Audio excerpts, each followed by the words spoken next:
पाहायला काय झालं की मला पट्टी बांधून फिरायला लागत होतं. तर कालच्या पार्टमध्ये मी पहिला एंगेजमेंट झालेली होती आणि हळदी आणि एंगेजमेंट एका दिवशी काय आहे ते तुम्हाला कालच्या पार्ट मी सांगितलेलं होतं आणि हुज गेटिंग मॅरिड हे सुद्धा सांगितलेलं होतं.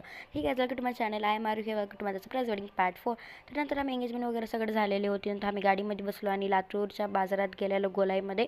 तिथं आम्हाला ड्रेस वगैरे घ्यायचं होतं, कुर्ती, कारण की हळदीसाठी घालायला आम्हाला कुर्ती नव्हती. तर तिथं मी कुर्ती घेतली आणि नंतर आम्ही घराकडे निघालो आणि घरी गेल्या पहिले मी बांगडे भरले, कारण की मानाची कलवरी आहे ना.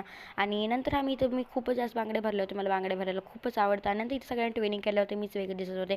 नंतर आम्ही दर्ग्यात वगैरे गेलो, तिथं पाया वगैरे पडले आणि पूजा वगैरे काय होते ते केलं. नंतर दुसऱ्या मंदिरात गेलो, त्यासमोर एक हॉररसारखं बंगला होता. नंतर सगळे घाबरत होते, मला पण मी नाही घाबरली, कारण की मी सेकंड टाईमच आलेली होती आणि मला काय माहिती नाही. आणि हे तुम्ही बघू शकता, हे लोकं किती एन्जॉय करत आहे डान्स, म्हणजे ह्याला काय परवाच नाही. आणि नंतर इथं घरी गेल्या सगळे डान्स करत होते, पण मी इथं बसले होते का, कारण की माझं नख उडालं होतं. माझं नख कसं उडालं गाईज मी तुम्हाला नंतर कधी नेक्स्ट पार्टमध्ये चांगला. इथं काहीतरी रीतिरिवाज चालू होता त्यांचं, ते करत होते आणि तुम्ही बघू शकता डेकोरेशन किती भारी झालेलं आहे.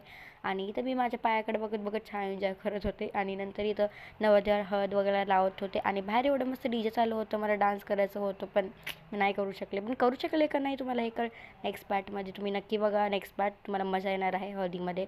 आणि थँक्यू फॉर वॉचिंग. भेटूया सरप्राईज वेडिंग पार्ट